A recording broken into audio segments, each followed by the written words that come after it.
నమస్తే హరీష్ గారు. నమస్తే అండి.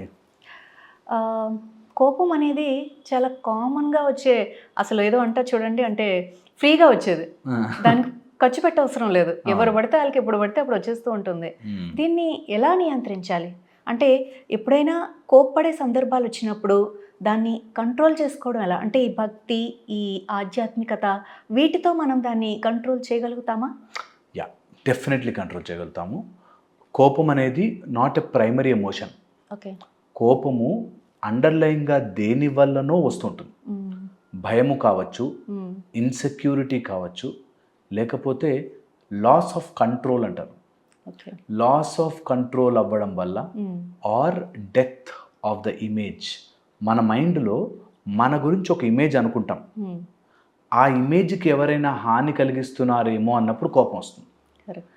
నేను అనుకున్నట్టుగా జరగట్లేదు అన్నప్పుడు కోపం వస్తుంది. కోపమొస్తుంది. సో, కోపం ఈజ్ ఎ సెకండరీ ఎమోషన్. హ్మ్. ఫస్ట్ వచ్చేది కోపం కాదు. హ్మ్. కింద ఏదో మిస్ అవుతామో దానివల్ల పైకి కోపంగా కనిపిస్తుంది. కోపం ఎప్పుడు పెద్ద ఐస్‌బర్గ్‌లో టిప్ అంటాం. పైన మాత్రం కనిపించేది. కింద చాలా పెద్ద ఐస్ ఉంటుంది. ఓకే. ఓకే. అలాగా హ్మ్. కోపమే సెకండరీ ఎమోషన్‌గా గుర్తించాలి. హ్మ్. కోపం వచ్చి కంట్రోల్ అడిగారు కాబట్టి చెప్తున్నాను. హ్మ్. ఎవరైనా కోపాన్ని కంట్రోల్ చేసుకోవాలనుకుంటే కోపానికి మనకి డిస్టెన్స్ తయారు చేయాలి. ఓకే. సెపరేట్ చేయాలి. హ్మ్. ఈ సెపరేషన్నే మనము ఒక టైప్ ఆఫ్ కాగ్నిటివ్ మాడ్యులేషన్ అంటాం. అంటే నాకు కోపం అనే ఫీలింగ్ వచ్చింది. నాకు కోపం వచ్చింది కాదు. హ్మ్. నాకు కోపం కోపం అనే అనే ఒక ఫీలింగ్. ఫీలింగ్ వచ్చింది హ్మ్. అనే దగ్గర స్టార్ట్ చేయాలి. ఓకే. ఎవరైనా ఈసారి కోపం వస్తుందంటే హ్మ్. నాకు కోపం అనే ఫీలింగ్ వచ్చింది ఇప్పుడు హ్మ్. అనే డిఫరెన్స్ అంటే నేను వేరే, హ్మ్. నా కోపం అనేది వేరే వేరే. హ్మ్. అనే సెపరేషన్ తీసుకురావాలి ఫస్ట్. ఓకే. ఎప్పుడైతే మనము కోపాన్ని చూడగలుగుతామో హ్మ్. దట్ నాలోంచి ఒక పర్సన్ బయటకొచ్చి మీరు పాత సినిమాల్లో చూస్తే వాళ్ళ నుంచి ఒక పర్సన్ బయటకొచ్చి అవును. వాళ్ళతోనే మాట్లాడుతుంటారు. హ్మ్. అలా సెపరేట్ అయినప్పుడు హ్మ్. నేను వేరే, నా కోపం వేరే. ఎవరికైనా రావచ్చు కోపం. ఓకే. కోపము అన్‌కంట్రోల్డ్‌గా ఉన్నప్పుడు రావచ్చు. దేనివల్ల వస్తుందో దాన్ని గమనించడానికి ముందు సెపరేట్ చేసాం. ఓకే. ఎందుకొచ్చింది ఈ కోపము? హ్మ్. ఎక్కడ ఏ 4 ఫ్యాక్టర్‌లు దెబ్బతిన్నాయి? హ్మ్. అంటే ఎవరైనా పర్సన్ వల్ల నాకిదొస్తుందా? హ్మ్. సిట్యుయేషన్ నచ్చక వస్తుందా? హ్మ్. లేపోతే నా మైండ్‌లో ఉన్న నా మెంటల్ ఇమేజ్‌ని ఇదేమైనా డ్యామేజ్ అయిందని అనుకుని వచ్చిందా? హ్మ్. ఈ సెపరేషన్ తెచ్చుకోవాలి. ఆహ్, నేను ఒక హస్బెండ్‌ని చూసాను. ఆయన అర్జెంట్‌గా ఎళ్తున్నాడు మీటింగ్‌కి. హ్మ్. ఓకే. అండ్ వాళ్ళ వైఫ్ ఏదో కాఫీ ఇచ్చింది. అది పడింది. డ్రెస్ మీద పడింది. హ్మ్. ఇంకా అరవడం మొదలెట్టాడు. "నువ్వు అసలు బుద్ధి లేదే నీకు. ఇంట్లో ఉంటావు. నీకేం తెలుసు విలువ. ఆఫీస్‌కెళ్ళే వాళ్ళకి తెలుస్తుంది." మొత్తం ఇంకా ఫుల్‌గా తిట్టడం మొదలుపెట్టాడు. హ్మ్. ఓకే. అయితే పాయింట్ ఈస్ అలా అరిచినంత మాత్రాన అక్కడ అది అదే వెనక్కెళ్ళదు. వెనక్కెళ్ళదు. హ్మ్. కప్పులోకి మళ్ళీ వెళ్ళిపోదు. సీన్ వెనక్కెళ్ళిపోదు. ప్రపంచం ఉల్టా తిరగదు. హ్మ్. అరిచినంత మాత్రాన నీ మూడంతా బాగుండి అక్కడికెళ్ళగానే ఆఫీస్‌లో పనులయిపోవు. అవ్వో! ఇంకా పాడవుద్ది. ఇంకా పాడవుతుంటాయి. నీ హ్మ్. ఎమోషనల్ కంట్రోల్ పోతుంది. నీ భార్యకి నువ్వంటే ఛీ! వీడో కుక్కలా అరుస్తున్నాడనే ఫీలింగ్ వచ్చేస్తుంది. వస్తుంది. ఇంత డ్యామేజ్ జరుగుతున్నా హ్మ్. నాకు కోపం వస్తే మనిషిని కాదండి. ఎందుకు? వై? హ్మ్. నేను అనుకున్నట్టుగా ఆవిడ ఉండట్లేదు. నేను అనుకున్నట్టుగా ఆ సీన్ జరగలేదు కాబట్టి I am trying to control which is not in my control. ఎప్పుడైతే నా కంట్రోల్‌లో లేని విషయాన్ని నేను ఆపాలనుకుంటున్నానో, ఆ ఫ్రిక్షన్ వల్ల కోపము, స్ట్రెస్సు, యాంగ్జైటీ ఇవన్నొస్తాయి. నా కంట్రోల్‌లో లేదు. అనవసరమైన విషయం. అయినా దాని గురించి ఫైట్ చేస్తారు. కొంతమంది దీనికి ఎంత సంజాయిషి ఇచ్చుకుంటారంటే, నాకు తెలుస్తుందండి కానీ వదలలేకపోతున్నానంట. హ్మ్. ఓకే. తెలిస్తే వదిలేస్తాం. తెలియట్లేదు ఇంకా. ఓకే. నేను చేసిన నేను అరవడము, అలా కోప్పడ్డము కరెక్టే హ్మ్. అని వాళ్ళు అలా చేస్తే నాకు కోపం రాదా అండి? అని అంటారు. హ్మ్. కోపం వచ్చిందంటే ఓ గ్లాసుడు పాయిజన్ నువ్వే తాగుతున్నట్టు. ప్రతి కోపానికి ఒక గ్లాసుడు పాయిజన్ పోసుకొని పాయిజన్ తాగుతున్నట్టు ఉంటుంది. అది గుర్తించుకొని నీ లోపల ఇన్ని కెమికల్స్ ప్రొడ్యూస్ చేసుకుంటే వాళ్ళు అరెరే! నువ్వెంత గొప్పగా అరిచావు. నీ అరుపుకి చాలా హ్యాట్స్ ఆఫ్ అని ఎవడనడు. నువ్వు అరుస్తావా? సరే నీ ముందు పడాలి కాబట్టి పడుతున్నారా? నాకే అంతే. ఛాన్స్ ఉంటే 4 తగిలిచ్చేవాడిని అనుకుంటాడు. హ్మ్. కోపముతో గెలిచినది ఎవ్వరూ లేరు. ఎవ్వరూ కోపముతో గెలవలేరు. తన కోపమే తన శత్రువు. కంపల్సరీగా. అందుకే అన్నారు. గెలవరు అసలు. హ్మ్. అయితే కోపానికి ఎన్‌లైటన్‌మెంట్‌కి చాలా దగ్గర సంబంధం ఉంటుంది. ఓకే. మళ్ళీ చెప్తాను. కోపానికి ఎన్‌లైటన్‌మెంట్‌కి భగవత్ అంటే? సాక్షాత్కారానికి చాలా ఓకే. దగ్గర సంబంధం ఉంటుంది. హుహు. ఎందుకు తెలుసా? హ్మ్. విశ్వామిత్రుడు అంతటి వాడికి కోపం వచ్చిందంటారు. అవును. ఓకే, ఆయనకు కూడా కోపం వస్తుందంట. యాక్చువల్గా కోపము ఒక పీక్ స్థాయికి వచ్చాక దాని నుంచి మనం బయటకు వచ్చామనుకోండి, ఎదురుగుండా భగవంతుడు కనిపిస్తాడు. ఓకే. ఆ కోపము వచ్చిన వాళ్ళు ఇది గుర్తించాలి, దట్ నాకు ఇంత కోపం అనే ఎనర్జీ ఇచ్చాడంటే ఇందులోంచి నేను ఏదో బెటర్ చేయడానికి వచ్చాను. ఎవ్వరికి లేదు, కొంతమంది దులుపుకుని వెళ్ళిపోతారు.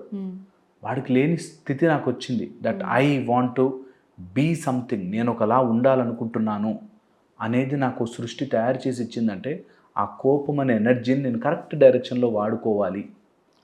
అందుకే కోపానికి ఎన్లైటన్మెంట్కి దగ్గరగా ఉంటుంది. So SIT with your anger. ఆ కోపము వచ్చే చోటే పట్టుకోవాలి. ఇక్కడ వచ్చింది చూసావా, ఇది నన్ను తినేస్తోంది, ఈ కోపం అనేది నన్ను తినడానికి వచ్చింది. నేను ఈ కోపం అనే మాయ వశంలోకి పడట్లేదు. నేను ఐడెంటిఫై చేసి, మేము సాధన చేసినప్పుడు అంటే నాకు రియల్ ఎక్స్పీరియన్స్ చెప్తున్నాను, ఎప్పుడు ఎక్స్పీరియన్సెస్ చెప్పను బట్ చెప్తున్నాను, జర్ర నరాల్లోంచి కోపం తిరుగుతుంది, ఇట్లా రక్తం సుమ్మని వెళ్తుంది. ఆ టైంలో ఒక చోటు కొంచెం పట్టుకోవాలి దాన్ని, ఏమవుతుంది ఏమవుతుంది ఏమవుతుంది, ఇక్కడ ఏం జరుగుతోంది. అంత రక్త ప్రసరణ పెరిగి బీపీ పెరిగిపోయి తిక్క కోపం వచ్చే అంత ఏం జరుగుతోంది ఇక్కడ. ఏమీ లేదు, నా మైండే నాకు ఒక స్టోరీ సినిమా రన్ చేసి ఆ సినిమాలో నన్ను ఇన్వాల్వ్ చేసింది. వాడు అట్లా చేస్తుందంటే వాడికి ఎంత తెలివి, వాడు ఏం కావాలని చేస్తున్నాడు ఇదంతా అని మనకే మన మైండ్ ఒక స్టోరీ చెప్పి నేను ఇన్వాల్వ్ చేస్తాను. ఓకే, నీ భార్య దానికి తెలుసు కదా నేను రోజు ఈ టైంకి వెళ్తాను, అజ్జు ఎట్లా చేసిందో అని మాట్లాడతారు చాలామంది. ఆర్ వైఫ్ హస్బెండ్ వీళ్ళ ఫుల్ కోపం వస్తుంది. ఆ టైంలో పట్టుకోవాలి, దాంట్లో నరాల్లోంచి ఇట్లా రక్తం బ్లడ్ వెజల్స్లోంచి వెళ్తూ ఉంటే ఇట్లా టైట్గా హోల్డ్ ఇట్ దేర్, అక్కడ సెపరేట్ చేయాలి. నా మైండ్ చెప్పే స్టోరీని 10 నిమిషాలు నేను నమ్మను, అవసరం లేదు నాకు. అది చెప్పే ప్రతి స్టోరీకి అని ఊగిపోను నేను, అవసరం లేదు. నేను ఫ్యాన్ స్విచ్ ఆన్ చేస్తే ఆన్ అయ్యేసి అది కాదు, నేను సపరేట్ అవుతా. అది రాగానే real enlightenment, where you will know that కోపం అనేది ఇన్ని రోజులు నన్ను తినేస్తున్న దెయ్యం, దీన్ని సపరేట్ చేస్తే నన్ను నా మైండ్ కంట్రోల్ చెయ్యదు, నేను నా మైండ్ని కంట్రోల్ చేస్తాను. ఆ స్థితికి నేను వెళ్ళడం మొదలవుతుంది. That will give you lot of strength. That ఇంకా సిచ్యువేషన్స్ ఏవి నన్ను ఆపలేవు. స్ట్రెస్, టెన్షన్, ఆఫీస్లో లేట్ అయిపోతుంది, నన్ను ఆపలేవు. స్ట్రెస్, అమ్మో తొందరపడి అని ఇంకో 2 సార్లు కింద పడేసి మళ్ళీ పోయి, నో తొందర, రిలాక్స్ అయిపోతాం. ఎందుకంటే నా మైండ్ చెప్పే స్టోరీ, అమ్మో లేట్ అయిపోయాము ఆల్రెడీ 10 minutes, ఆ బాస్ గాడు వచ్చేసి ఉంటాడు, వాడికి తెలిస్తే ఇంకా, ఇదంతా నీ మైండ్ చెప్పే స్టోరీ. లేట్ అరిచేది ఎట్లా గొరుస్తాడు, తిట్టేది ఎలాగో తిడతాడు, నువ్వు ఈ హడావిడిలో ఇంకొక 4-5 ఎక్కువ తప్పులు చేస్తావు. అందుకని అది పట్టుకోవాలి. దట్ నాకు కోపం అనేది ఏదైతే వస్తుందో అది నా మైండ్ నాకు చెప్పే స్టోరీ. ఈ స్టోరీలో నేను పడట్లేదు. స్టోరీలు చిన్న పిల్లలు వింటారు, నేను కాదు అనేది మనం మెంటల్ మెచ్యూరిటీ వస్తుంది. వెంటనే దాని నుంచి బయటకు వస్తాం. ఈసారి ఎవరైనా నన్ను ఇరిటేట్ చేయడానికి ట్రై చేయండి చూద్దాం, చేయలేరు అనేటట్టుగా మనం మారుతాం. అండ్ ఎప్పుడు ఒక పీక్ లెవెల్ మనం తగ్గించుకుంటూ రావాలి. అందరికీ ఒక సీన్లో కోపం వచ్చేది, నాకు 20 సీన్ల తర్వాత కోపం వస్తుంది.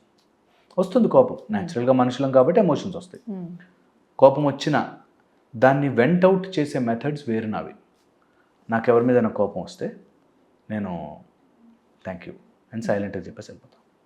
I don't want stay there. అయిపోయింది, ఫినిష్. ఇంకా వాళ్ళకు కూడా తెలియదు నేను వాళ్ళని కట్ చేస్తున్నట్టు. నాకు కోపం వస్తే ఎవరి మీదైనా ఇంకా వాళ్ళతో మనకు సెట్ కాదు అనుకున్నప్పుడు వాళ్ళకి కూడా తెలియదు, అరిచి నువ్వు ఇట్లా బుద్ధి లేదురా, నీకు సిగ్గు లేదురా, ఇవేం ఉండవు సీన్లు. ఓ వెరీ గుడ్, ఫినిష్. లోపల నుంచి ఒక ఐటెం తీసి ప్యాక్ చేసి పడేసి, వాళ్ళ మీద కోపం తెచ్చుకుని నా ఆరోగ్యం ఎందుకు పాడు చేసుకోవాలి, నా ప్రశాంతత ఎందుకు పోగొట్టుకోవాలి, నేను భగవంతుడికి దగ్గరగా ఉన్న సిచ్యువేషన్ నేను ఎందుకు పోగొట్టుకోవాలి వాళ్ళ కోసం. ఇది పాయింట్. చాలామంది చేయలేరు, బట్ చెయ్యడం ఒక్కటే సాధన.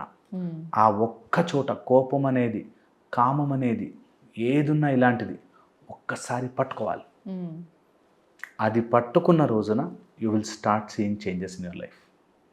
కోపం కోసం చాలామంది వస్తారు నా దగ్గర థెరపీకి.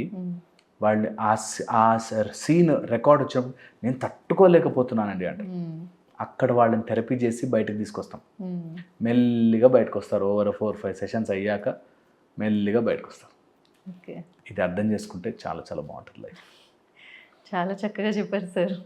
నిజంగా కోపం వచ్చినప్పుడు అంటే అలాంటి ఎక్కువగా చాలామంది కోపం వస్తుంది. ఒక సర్టన్ పీపుల్ ఉంటారు, వాళ్ళకి అలా వచ్చేస్తుంది కోపం. వాళ్ళందరూ ఈ వీడియో చూస్తే ఆలోచించడం స్టార్ట్ చేస్తారు. అవును కదా అని. కోపం వచ్చినప్పుడు పట్టుకుంటే మాత్రం ఎన్లైటన్మెంట్, ట్రాన్స్ఫర్మేషన్. చాలా బాగుంది సార్. Thank you. ధన్యవాదాలు.